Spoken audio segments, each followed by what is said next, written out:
Unboxing time! Oh, it's been a while, guys. Hindi po tayo nakapag-unbox. Pagdating ng sapatos, diretso ship. Kasi nagbakasyon po ako. Ngayon, ang pagbabalik ng unboxing. Meron tayong i-unbox before natin i-ship. Order na po sila. Except dun sa anong tawag dun? Yung pinakailalim. Ang sapatos na yan ay Jordan 12 Flu Game. Okay. Before anything else, I want to say kamusta kayo? It's been a while. Magandang gabi, magandang umaga, magandang hapon, saan man kayo naroroon. At salamat sa mga nanonood sa aming video. Last live po natin, nagsabi po tayo na magbibigay po tayo ng GCash sa Philippines. Yung mga nanonood from Philippines. Mamimigay po tayo ng tig to 200. 10 tig to 200. Guys, 10 tig to 200. Kung sino po yung mag-share ng aming video na to, mga taga Philippines, mag-comment lang po kayo. Sabihin nyo lang po SD, tama ba? Sir Dan. Yun po, unboxing. Oh, hindi lang po magsishare, dapat follow po kayo. Yun po yung ating pagtitingnan. Follow and share Dan. Yun po ang bibigyan namin ng 200 pesos. Bubulahin po namin yung kung sino po yung mabubunot po namin na 10. Kasi kung first 10, kawawa naman po yung iba. Bubulahin na lang po natin. Ano? Mas maganda? Okay na lang. So, unboxing. First box.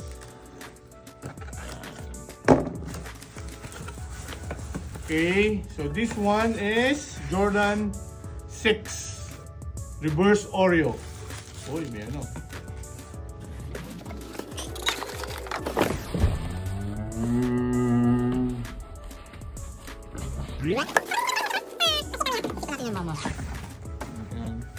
Na-miss po namin si Popoy. Si Popoy. Popoy! Yan. Yan na nga. Jordan 6 Reverse Oreo. Ang ganda. Ganda ng pagka-leather, oh. Suabe. Suabe, oh. Yan, Jordan 6, guys, oh. Brand new Jordan 6. Ang bango. Grabe. Grabe, guys, ang bango. Yan. Yan. So, Jordan 6, konting info. Ito yung sapatos ng kauna-unahan niyang championship ring. Jordan 6. Yan. So, may ibang colorway kami ng Jordan 6. Pakita mo, mama. Yung nasa clock, kulay red. Yan. Yan ang Jordan 6 na ibang colorway. Size 9 naman yan. Kung if ever, okay na, mama. If ever na yung Jordan 6, let us know. Pwede namin kayong i-source anytime. Ito, ang nagpa-source nito ay umorder ng, anong unang in-order niya? Reimagine. Jordan 4 Reimagine. Yung galing ni mama. Jordan 4 Reimagine size 10 din. So, ito yung repeat customer na. Second order to ng ating customer. Si Sir Kevin ng Edmonton. Dito na sa sapatos mo. Sabi dito sa Google, para matanda natin lahat, ang first release is in 1991. The Air Jordan 6 was designed by Tinker Hatfield. The sneaker, sleek, aerodynamic build, was inspired by Jordan's love for sports car. Uy! Sports car nga, no? Parang looks like ano, sports car, ano? Key pictures included a reinforced rubber tongue, grip, and translucent outsole, and an internal fitted sleeve for comfort. Wow! Yan. So marami ng colorway na lumabas. I think ang original colorway na inaano nila is red ito. instead itong kulay na to, red nga ito, red. Instead na reverse Oreo, red ito. And then merong red din ito. So yun yung original, pati itong logo na Jumpman. Ito yung sinasabi niyang rubber tongue. Yan, no?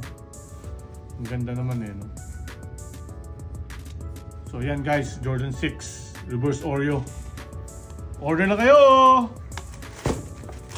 Yan. Bango! Bango, ito pala natin. Sorry. Daming na... It's been a while na nag-unbox tayo, kaya medyo nakakalimutan na natin.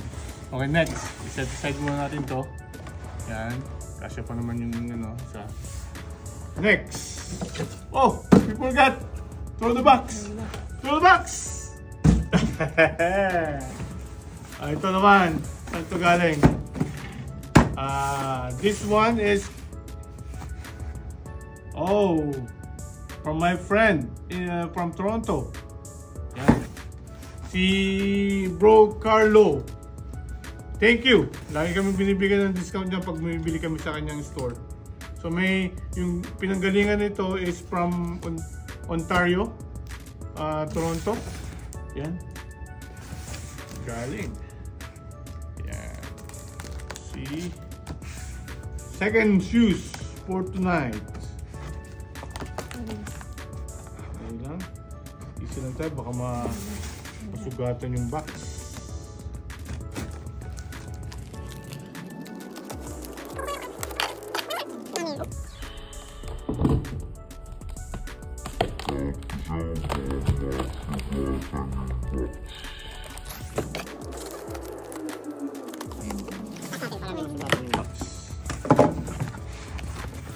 So alam niyo na, logong-logo pa lang. Alam niyo na, Kobe shoes. So, ang best seller po namin dito sa basketball shoes is definitely Kobe. So again, throw the box. Yan. Ito throw natin yung box para marami pa tayong i-unbox. Diba, Ryan? Ito yung lastiko. First time magkaroon ng lastiko. So, yan, no? Kobe 8. Kobe 8 Pro Tro. This one is Venice Beach. Sana ba? That's cute. Yan. Nilabas ko na pareho. Bango. Amoy Kobe. Yan. Pakita ko sa inyo itong sole nito, oh. Tibay sa ilalim. Yan ang kanyang sole. And ito yung kanyang design, Venice Beach. Kobe logo. And then may signature dito sa gilid. And this is Kobe 8. One of the favorite na isuot ng mga basketball player. Especially from NBA. And PBA na rin, Philippine Basketball Association. Marami akong nakikitang nagsusuot ng Kobe 8. Yan. So, ang Kobe 8 ay itong particular na shoes na to ay na-release nung April 13, 2024. Guys, ito yung ating Kobe 8 Venice Beach. Yan. Ganda, no? Size 9 to. Size 9. Sold for shipping. So, ito yung Kobe. And the next one is... Siyempre, balik tayo kay Jordan. Bakit puro Jordan and Kobe lang ang ating ina-unbox? Tama.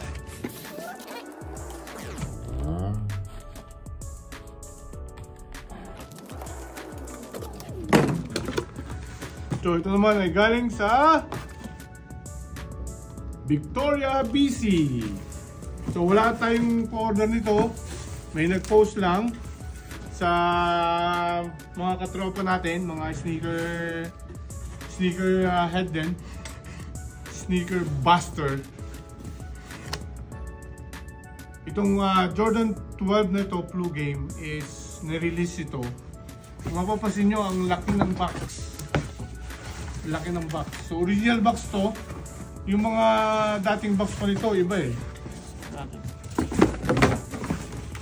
Buwa. Yan. Luma ng box na ito, mga super luma. Eh mama, to the box! Yan. Ito mama, oh. Super luma na ng box, kaya ako nabili. And let's see kung makikita natin dito kung kailan ito ni-release. Walang nakalagay dito eh. Pero ito yung meron dito. Kailan walang nilagay. Oh. So GOAT authenticated po siya. Isang like StockX ba? Kung may StockX, may GOAT. Sila yung magkukumpetensya sa USA. So GOAT authenticate po to. Yan. And hindi ko alam kung makikita natin dito yung kanyang laki, no? So walang date. Pero let's check natin. Oh, see? So meron pala dito, mami. So nakalagay dito is January 12, 2016 ginawa. Yan. So I think October 28, 2015 ginawa. And then ang nirelease nila is January 12, 2016. Tingnan natin kung kapares ng isa. Oh yeah, tama. See? Made in China. 2016 guys. How many years na yun, tama? 9 years na po ito. Classic. And then, yun po ang sapatos ni Michael Jordan. Sinuot po niya to nung Flu Game. So, sabi dito kay Google, ang first release nito ay 1996 and 1997. Alam niyo kung magkano? $135, guys. $135. Yan, suot ni Michael Jordan. Flu Game. Ang first Jordan na ni-release was 1996. 1997 NBA season. $135 US dollars po ang isang noon. Na ang nag-design ay si Tinker Hatfield na nag-design din ito. Tinker Hatfield. Yan. Dito. Jordan 12 is an excellent on-court performer. Even by today's standard, the shoe features full-length zoom, air cushioning, and carbon fiber torsional sunk. And some of the best traction in retro Jordan. Tama. Ito rin yung paborito kong isuot. Jordan 11 and Jordan 12. Pag nagbabasketball ako, guys. Yan. Yan yung may iba pa tayong colorway ng Jordan 12 na. Saka ito, Jordan 12. Yan mga iba nating sa taas. At tapos ito naman, ito yung reverse natin. Reverse. Guys. Yan, marami tayong available na Jordan 12 dito. So guys, ito used na to kasi siyempre used na. Nakuha natin na used, pero kung merong magkagusto, DM lang kami. And baka ilalagay ko ito, ipapart ko doon sa ating clock. Pakita mo mami yung clock natin. Yan. Yan yung clock natin, yung Jordan 12, yung pinakataas. So yan o. So guys, ito yung Jordan 12 Flu Game. So bakit nga ba Flu Game? Kasi si Michael Jordan, doon sa mga bata pa na hindi alam yung kwento ng shoes na ito. Sinuot niya to, I think that's game 7 or game 6. Gabi, nasa hotel sila. Nasa Utah sila eh. Nagutom si Michael Jordan. Ngayon, inutusan niya yung mga ano niya. Okay, bilhin niyo ako ng pagkain. Ngayon, bumili yung mga kasama niya ng pizza. Siyempre, yung binila nila taga Utah. Kwento lang to pero alam, sabi nila totoo daw. Doon sa kinuha nila ng pizza parlor, may nilagay na kung ano, siguro may panis na nilagay. Nung kinain ni Michael Jordan, sumakit ngayon yung kanyang tiyan, nagka-stomach flu siya. So, mula nung umaga pagkagising, hanggang sa hapon nagsusuka na siya. So, may sakit talaga siya. Kaya tinawag na flu game. Nagdaro pa rin siya. Umiscore pa rin siya ng 40 plus points. And then, nanalo sila ng championship. Dahil sa sapatos. Kaya ito, sikat. Yung sinuot niya, mayroon pa akong isang trivia. Yung sinuot niya yung na sapatos noong time na yon. Nung time na yon, sinuot niya. Isang yung naglilinis ng floor, yung boy doon. Ibinigay niya. Ito, o hindi ko lang kung binigay o kinuha. Basta alam ko kinuha niya. Then, ibinenta niya sa auction. Alam mo kung magkano, mami? Ha? Hindi natin alam. So, sabi dito, how much did the Michael Jordan Flu Game shoes sell for? Sabi dito is 1.38 million US dollar. So, 1,380,000 nabenta to, yung first ever na shoes na sinuot niya, worn by Michael Jordan. Tatest mo natin sa 58. 80 million and 40,000 guys. Yun yung ano niya. At check natin sa StockX kung magkano ngayon ito. Yan, StockX. So yan o. $623 yung regular na Flu Game shoes. Yan. So guys, ito use lang to with box. Year 2016 release. So 9 years old na shoes. So kung gusto nyo, lilinisin pa namin to kasi kaka-unbox lang. Kung gusto nyo to, may mga flaws na siya. Siyempre old na and used na. Pero kita nyo naman yung ilalim. Maganda pa oh. Yan, maganda pa. So mga collector, hindi ko ito pagbibili. Pero kung may gusto nyo, if the price is right, mag-DM lang po kayo. Pero hanggat maaari, hindi ko ito ibebenta kasi classic shoes to, classic shoes. Oh, ito nyo, walang walang crease. Walang crease. So guys, hanggang dito na lang po yung video namin. Thank you sa panonood nyo hanggang sa huli. Ulitin ko po, yung pipili po tayo ng 10 na papadala natin ng GCash.